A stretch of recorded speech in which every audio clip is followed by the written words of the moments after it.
Buenos días, entonces.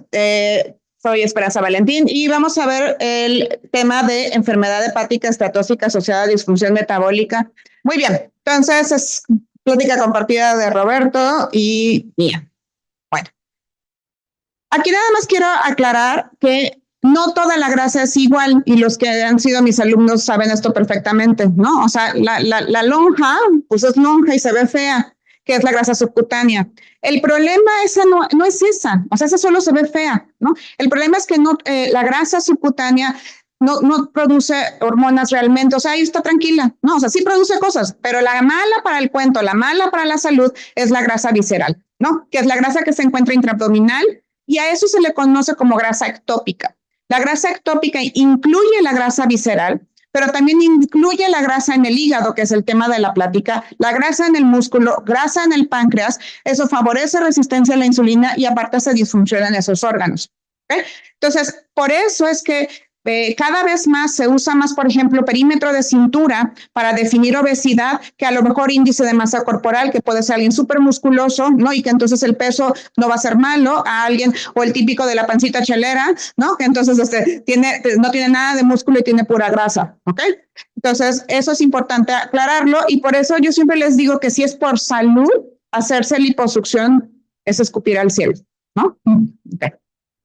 So, bueno. Si es por trabajo, cada quien, ¿no? Bueno, cada quien. Oigan, no, yo la celebro cuando cobran, mucho mejor que cobren. Ok, entonces, la enfermedad tienen que saber, y creo que la mitad de la plática se enfoca en esto, en el cambio de nombre. Digo, creo que ya es oficial, ¿no? Y entonces parte de estos cursos es actualizarnos. Ya no se le llama como se le llamaba. No, digo, aquí yo creo que así como entre amigos le seguimos diciendo hígado graso, pero los nombres cambiaron ya oficialmente. Entonces, ya no se le llama enfermedad de hígado graso no alcohólica, que era las siglas en inglés NAFLD. Ahora se le llama enfermedad hepática esteatóxica asociada a disfunción metabólica. De verdad, me duele la cabeza decir todo eso, ¿no? Sí, no, es MASLD y así le vamos a decir como MASLD, ¿no? O hígado graso en petit, pero ese es el nombre oficial. Lo importante no es tanto el nombre, sino qué fue lo que cambió. Entonces, antes simplemente tenías que cumplir, tenías que cumplir con ciertas cosas, ¿no? Obviamente tener grasa en el hígado y excluir alcohol. Recuerden, las dos causas de enfermedad hepática del mundo son alcohol, pero hígado graso ya le está quitando el nombre, ¿no? O sea, ya le está quitando más bien el título de ganador, ¿ok? Pero ahora el problema es que había un mundo de gente donde ni tenías, obviamente biopsia pues jamás, ¿no? Y luego en nuestro medio menos. Entonces había un grupo de gente como no diagnosticada. Entonces, y que sí se basa, el problema es que se complica. Recuerden, ¿cuál es el chiste de diagnosticar? O sea, diagnosticar que tienes ojo verde porque sin implicación no, es porque es una enfermedad y te va a implicar una complicación o varias. ¿Ok? Entonces, por eso se cambió el diagnóstico. El término de esteatosis, o sea, el requerir tener grasa en el hígado, obviamente eso no cambió, pues si no, dejaría de ser hígado graso, aunque sea con el nombre elegante, ¿no?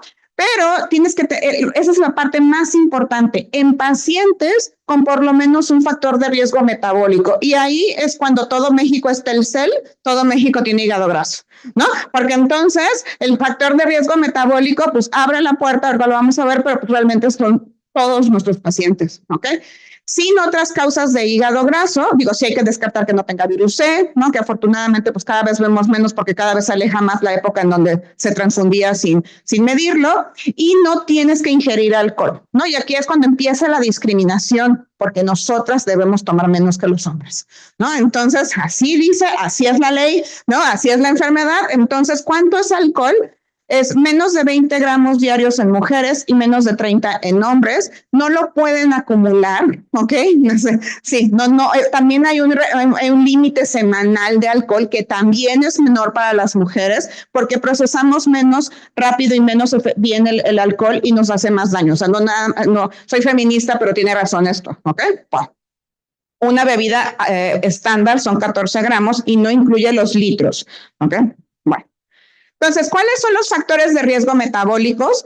Son Obviamente sobrepeso u obesidad, pero es lo que les digo, o sea, empiezan a tratar de cambiar y explicarle a los pacientes que la báscula no lo es todo. No digo, claro que es importante, si pesa 180 kilos, no puedes maquillarle los 180 kilos, ¿no? Pero, o sea, pero finalmente hay gente que a lo mejor se está peleando, sobre todo esos que se están peleando por poquito, ¿no? O sea, 3, 4 kilos y están pero tú dices, oye, es que tu componente de grasa ya es muy correcto, ¿no? O sea, deja la báscula en paz, o sea, esos no, o los que están al revés, los que están en peso y les dices, oye, de verdad, o sea, no tienes un músculo en todo el cuerpo, por el amor de Dios, haz algo, ¿no? Okay. Entonces, sí, muévete. Entonces, el índice de masa, y lo ves afuera con los tacos donde tú estás comiendo también, ¿no? Ok, entonces, sí, pero entonces ahí te dicen, es que aquí no soy médico.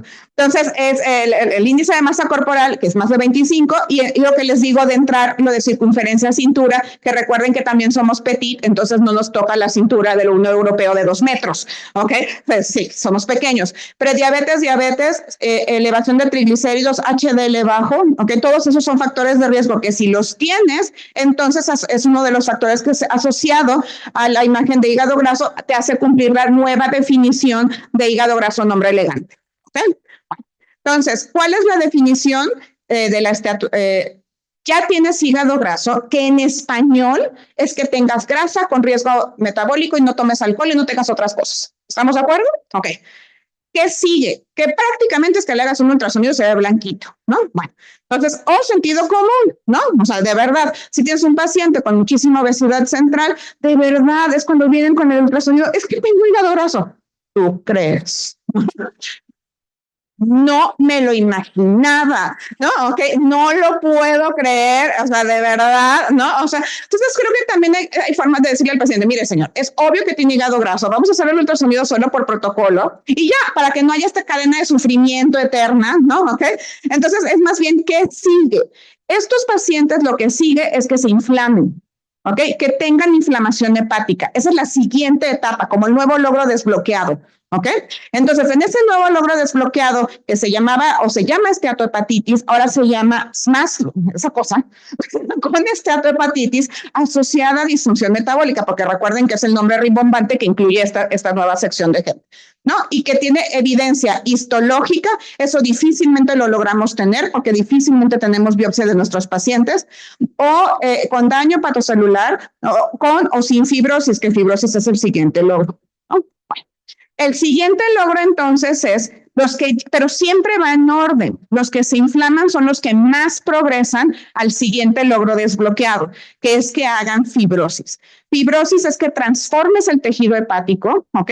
Que entonces lo hagas inservible y el extremo de la fibrosis se llama cirrosis. Y cuando tienes cirrosis, ya no importa. No importa si fue por alcohol, si fue por virus C, se comportan exactamente igual. ¿Ok? Entonces, eso se llama MASH con cirrosis. MASH son las siglas de cuando tienen inflamación un paciente con todas esas características. Bueno, entonces, sí existe en esta nueva definición cuando dices, no, bueno, o sea, si ya tomas, pero tomas demasiado, ¿no? ¿Ok? Entonces, a esos pacientes se les llama que toman, pero no es el demasiado, es como si tomas harto, ¿no? ¿Ok? Entonces, es como un tomar intermedio, ¿ok?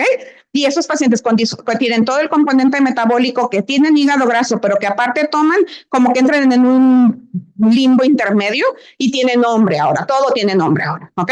Entonces, se le llama así, MET-ALD, que es enfermedad hepática asociada al alcohol y a disfunción metabólica. Lo importante de estos, de reconocerlos, es que como ya lo comentaron en alguna plática previa, progresan mucho más rápido a fibrosis, les va peor. ¿Okay? Por eso es que ya no, lo que cuando comentaron de que no, en la dieta mediterránea no había que recomendar alcohol es por esto, porque los que tienen las dos cosas les va mucho peor. ¿Ok? Y son pacientes, pues, ¿cuánto es ingesta importante de alcohol? 50 gramos y en mujeres, 60 en hombres, esos, o también que tengan los otros factores. Bueno, entonces, en resumen, tienes el paciente que tiene esteatosis por algún medio que tiene que ser de imagen, ¿no? Entonces, si el paciente lo primero que debes de ver es toma alcohol o no. Y si toma, ¿cuánto toma? ¿Ok? Si toma mucho, entonces va a entrar para otro lado. Y esta enfermedad hepática por alcohol, que son los que toman todavía más. ¿Ok? Independientemente si tienen hígado graso, si te sobrepasas esta cantidad de alcohol, se te llama enfermedad hepática por alcohol. ¿Ok? Es tanto que te va a hacer más daño que la pura grasa. ¿Sí me estoy explicando? Bueno, entonces entran los demás y entonces defines si tienes solamente el NASLD, ¿no? Que es el hígado graso, o si tienes esteatohepatitis, porque tienes datos de inflamación, o si ya tienes fibrosis. ¿Sí vamos claros? Muy bien. Entonces, el problema es que en países industrializados es la enfermedad hepática más frecuente, más que por alcohol. ¿Okay? Y se nos están yendo en nuestras caras. ¿No? O sea, incluso yo, que pues los endocrinos tenemos a todos los que van a terminar, se nos empiezan a escapar porque como que olvidas hacer las pruebas de hígado, como que dices, ay, pues es normal, ¿no? Y cuando de repente empieza a sangrar porque tiene varices, a mí ya me pasó con un paciente y dices, ¿en qué momento? O sea, ¿en qué momento hizo cirrosis? Y yo viendo lo del azúcar, ¿no? O sea, sí, claro, pero su glucosilada de 6, eso sí, ¿no? O sea, entonces es cuando tenemos que entender que finalmente el paciente es completo, al paciente queremos que esté bien, no, es que nada más viene por el azúcar, ¿no? Pues eso no es mío porque no soy gastro o no soy lo que sea. Entonces, la prevalencia 30% de la población general en el mundo. Pero saben que en México somos campeones olímpicos, ¿no? Pero de muchas cosas sí, ¿no? ¿Ok? Y hay un estudio mexicano bien bonito. Bueno, nada más quiero decir aquí, la prevalencia mayor y menor es 44% versus 25%. Pero hay un estudio bien lindo hecho en México de hace 2 años, donde la prevalencia del estudio fue de 47% de la población estudiada. Y la prevalencia estimada, porque hicieron unas cosas matemáticas, era del 49%. 1 de cada 2 aquí sentado tienen, quién sabe. Creo que está volado, es un volado. La mitad de aquí tenemos hígado graso, ¿no? Y eso tenemos entonces, o sea, no es raro, ¿ok? Con el nombre que le quieran poner, ¿ok? Bueno, entonces, ¿por qué sucede? Obviamente es multifactorial, pero finalmente la grasa, ¿cuál es la principal forma en la que se acumula grasa en el cuerpo? Y eso también lo pregunto siempre en fisio, triglicéridos, recuerda. Entonces no es la excepción, la forma que se acumula la grasa en hígado es exceso de triglicéridos igual en los demás órganos con grasa ectópica y que entonces esto daña el hígado. Bueno, una parte importante de la fisiopatología es la resistencia a la insulina. La resistencia a la insulina es que requieras más insulina para lograr tener una glucosa normal. ¿Por qué requieres más insulina? Porque la insulina no puede actuar en sus receptores por sustancias que produce grasa visceral principalmente, ¿no? O sea, entonces yo insulina no puedo actuar, el páncreas dice tú tranquila insulina, ahorita te aviento a la compañía, ¿no? Entonces avienta un montón de insulina, yo tengo muchísima insulina, pero mantengo la glucosa normal. Pero al final ese exceso de insulina sí termina haciendo cosas. Yo tengo glucosa normal, pero tengo demasiada insulina y el problema es que el tejido adiposo es menos resistente que el hígado y el músculo. Ese es el meollo, ¿no? Entonces empiezo a seguir haciendo. ¿Y cuál es la función de la insulina? Guardar, también guardar triglicéridos en el tejido adiposo, guardar en tejido adiposo ectópico, ¿ok? Entonces, bueno, y hasta que después esa grasa inflama, eso inflama y la inflamación termina en fibrosis, ¿ok? Bueno, entonces, ok. Tenemos un paciente sano, la probabilidad de que desarrolle esteatosis, pues se supone que es 30%, pero entre nosotros, quién sabe, ¿no? ¿Ok? Después de esos, más o menos entre el 12 a 40% van a hacer esteatohepatitis, ¿ok? Y de esos, más o menos entre 15 y 25% van haciendo cirrosis. ¿Ok? Entonces, si mientras más adelante estés, pues más probable es que puedas terminar en cirrosis, que es lo que no queremos. ¿Ok? ¿Qué cosas hacen que uno de los principales problemas, y que lo vemos los endocrinos, es que otro factor que favorece progresión a fibrosis es diabetes? Entonces, no, bueno, entonces el que toma, o sea, se me figura un jarocho cualquiera, ¿no? Tomas, pancita, diabetes, hígado graso, es que es de verdad, o sea, en serio les digo, o sea, en serio es como veo gente muerta, veo gente con fibrosis, así, ¿no? Bueno, entonces, la mayoría de los pacientes son asintomáticos. Por el amor de Dios, eso que me duele el hígado, a mí hace que me duele el alma, ¿no? Si es que existe. O sea, la verdad es que no, la mayoría de la gente, así como cuando yo siento cuando se me sube el azúcar. Sí, claro, cuando tus ojos lo sienten porque estás ciego, lo sientes muy bien, ¿no? Entonces, no, la verdad es que la mayoría no va a sentir nada, como no va a sentir nada de nada metabólico. ¿Ok? Algunos sí es verdad que pueden sentir como discomfort que dicen en inglés en la zona del hígado, sí se asocia a veces a astenia, dinamia, o sea, digo, sí pueden tenerlo, pero digo, en tu combo metabólico también, quién sabe si sea tu glucosa de 300, tus SAOS, no, digo, también, o sea, es el mismo paciente, recuerden, o sea, es complicado porque al final es el mismo paciente, ¿sí? Y sí pueden tener hepatomegalia algunos pacientes, entonces los revisan y sienten, recuerden que el borde hepático se debe palpar, pero no debe sobrepasar centímetros las costillas. Si sobrepasa, entonces sospechen que el paciente tenga, y digo, y tiene esta parte metabólica completa, tenga hígado graso. Bueno, ¿qué hago? ¿En quién sospecho? Por Dios, yo espero que ya esté claro, ¿no? Si no, me retiro de esto, ¿ok? Entonces, debajo del tiene que ser el paciente con el metabólico, obvio, y le mandas a hacer una imagen donde tenga esteatosis. Y la verdad es que la imagen puede ser un ultrasonido, no tienen por qué hacerle resonancia, tomografía, con un ultrasonido es más que suficiente. Y le tienes que pedir ¿qué otro paciente sospechar? Por ejemplo, les traen las pruebas del hígado y trae transaminasas elevadas, igual es el mismo paciente. No pensar que a lo mejor es que, pues no sé, que se comió carnitas el fin de semana, ¿no? A lo que también puede hacer alteraciones, sino que realmente a lo mejor sea de fondo, ¿ok? Recuerden que el que más se asocia a hígado a esteatohepatitis es ALT, elevación de ALT, más que ACT. ¿Okay? 2 factores o más de riesgo metabólico y bueno, eso lo vemos en la consulta. Cuando hacemos la historia clínica, familiares de primer grado que se le murieron por cirrosis al paciente, ¿qué tienen que preguntar? Si tomaba o no. ¿Ok? Porque si no tomaba, la siguiente pregunta, estaba muy llenita, claro, ahora con esta inclusión, pues ya no sabemos ni cómo preguntar, ¿no? Tenía un exceso de adipocitos corporal, ¿no? Entonces, sí, para que no se hieran, ¿no? Como si obesidad fuera un adjetivo, ¿no? Entonces, y si te dice que sí, lo tienen que poner en su expediente. Porque entonces tienen un paciente que su familia, eso te va a poner en riesgo de tú hacer todo el combo también y de tú poder también hacer cirrosis por hígado graso. ¿Ok? Bueno, ¿qué pedir? Digo, no podemos pedir kriptonita, ¿no? Bueno, hay un laboratorio donde si te con 100 pesos más kriptonita y color de piel, ¿no? Pero bueno, PFHs completas, que la verdad es que fuera de broma sí es bueno que se pueden hacer porque las pruebas de funcionamiento hepática son caras muchas veces, entonces que las puedes hacer no siempre es accesible. Biometría hemática, ¿por qué? Para ver que el paciente no tenga cirrosis, si tiene cirrosis, tiene hipertensión portal, puede tener entonces plaquetas bajas. Ahora, por el amor de Dios, si ven un paciente que tiene todas las características de hígado graso, tiene plaquetas bajas, ¿no? Antes de matarlo al hematólogo, vean que no tenga hipertensión portal porque ya tiene cirrosis. También hay muchos así en la consulta, tristemente, ¿ok?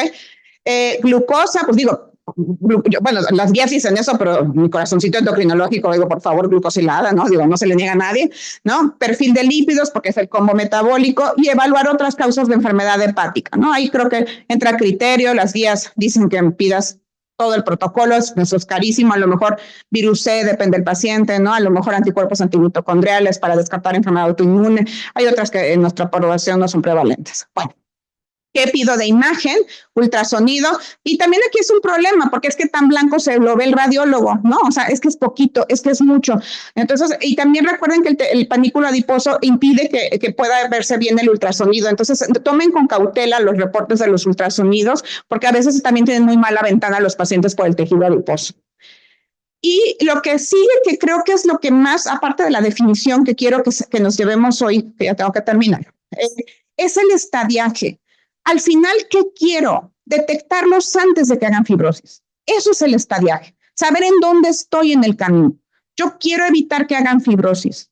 ¿Ok? Quiero evitar que se me complique y se me muera. ¿Ok? Entonces, esos pacientes es lo que se significa estadiaje y realmente no les haces biopsia a los pacientes. No pueden hacerles PFHs, por Dios, ¿no? Entonces, ¿qué haces? Algo que ya cada vez haya más, no, bueno, esta diapo me quedó terrible. No, como creen, así era la idea, que se saliera y no se viera. Entonces, se llama esta cosa de vibración transitoria, que es lo que aquí en español y en el populacho le llamamos fibroscan, ¿no? ¿Ok? Que ya hay más, digo, sí es caro, pero creo que cada vez es un poquito más accesible, ¿ok? Y es un método, mi marido no tiene fibroscan, no es comercial, ¿ok? Es un método, empecé a sentirme así como, y con ustedes tenemos aquí el equipo, ¿no? No, la verdad es que es un método muy fácil de hacer, muy rápido, y que te dice, sí estatosis, pero eso es lo de menos, te dice si tiene fibrosis. ¿Ok? Y te permite entonces detectar a los pacientes porque no tienes muchas otras formas de hacerlo. Con un ultrasonido no es suficiente para saber si tiene fibrosis, ni con pruebas del hígado, ni poniéndole la mano en la cabeza, ni con el hidrólogo. ¿Ok? Bueno, entonces, ¿qué evalúa? Evalúa la dureza del hígado y a eso le va dando una clasificación en kilopascales. Mientras más kilopascales tenga, más duro está y más entonces el paciente tiene fibrosis hasta que tenga el grado extremo, que también es equivalente, insisto, a cirrosis. Hay otra forma de intentar estadiar a los pacientes que se llama FIB4. Ustedes ponen calculadora FIB4 en Google y sale, sino también en las aplicaciones. Y requiere solamente edad, plaquetas LT y ST y te da un puntaje que te pone entonces el paciente en riesgo de que tenga, fibrosis, ¿no? De que tenga fibrosis avanzada y de que tenga cirrosis. Pero aún, digo, es muy útil porque es muy fácil de hacer. La verdad es que al final todos los pacientes tienen estos datos, o sea, nosotros los tenemos. Pero aparte, lo que sí tienen que saber es que después de eso, idealmente, pues hay que hacerle por lo menos el fibroscan, ¿no? ¿Ok? Para tener otra herramienta un poquito mejor. Bueno, y sí, el gold standard es la biopsia, pero la realidad es que incluso en las guías ponen que cada vez se hace menos, ¿no? El paciente, si ya tiene FIB3, ¿no? O sea, ya no es necesario estarles haciendo biopsia. Bueno, entonces, las complicaciones. Tenemos que cambiar nuestra mentalidad a que se nos mueren del hígado, claro, pero se nos mueren cardiovascular. ¿Por qué? Porque es el mismo paciente. Claro que es un riesgo cardiovascular y el hígado graso per se es un factor de riesgo cardiovascular. ¿Ok? Hay mucha gente que no sabe por qué se infartó y resulta que su factor de riesgo era hígado graso. ¿No? Entonces, si tenemos un paciente con hígado graso, más allá de la visión única del gastro, pobre de mi marido, ¿no? Es que él es gastro.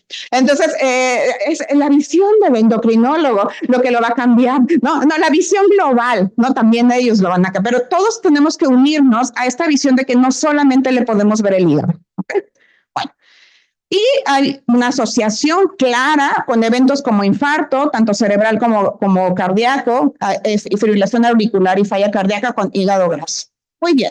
Y el riesgo de muerte, entonces, ¿de qué va a estar determinado? Cardiovascular, por cirrosis o por cáncer. También quiero aclarar que una de las complicaciones de hígado graso es brincar directamente a hepatocarcinoma.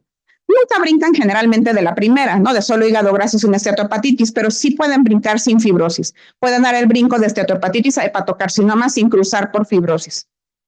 Muy bien. Entonces, los eventos cardiovasculares también hasta con fibrosis dan más, ¿ok? Hay una mortalidad, obviamente, por general y por hígado. El tratamiento, y esto lo voy a ver rápido, la parte de ingesta de alcohol, obvio, por favor, deben de dejar de tomar, yo les digo, ni rompope, nada, ¿no? Bajar de peso y hacer ejercicio y considerar cirugía bariátrica. Incluso hay estudios con fibrosis iniciales con cirugía bariátrica en pacientes compensados y les va bien. ¿Ok? Claro, obviamente hay que escogerlos bien porque una cirugía, recuerden que es factor de riesgo para descompensación del hígado, especialmente si ya tienen cirrosis. Son estudios muy interesantes de cirugía bariátrica y fibrosis en pacientes con hígado graso. Vitamina E se puede dar en pacientes que no tienen diabetes, son de 400 unidades, son 2 al día. En pacientes con diabetes no se deben de dar. Y la diapa es tóxica y lo voy a dejar fuera. Lo único que quiero que sepan es que los que más utilidad tienen son los agonistas de GLP-1, obviamente los más nuevos, ¿no? Los de las Kardashian, de los Ozempic, así. Y los ISGLT2 también hay muchos estudios con hígado graso, con menos fortaleza o con menos demostración de utilidad que los análogos de GLP-1. Y en Estados Unidos ya está aprobado el primer medicamento para tratamiento de hígado graso, ¿ok? Es resmetirom. Todavía no está en México, pero bueno, algún día llegará. Muy bien. En conclusiones, el paciente con hígado graso tiene muchos aspectos, pero también va a tener otras enfermedades y tenemos que ver al paciente de forma completa. Muchas gracias.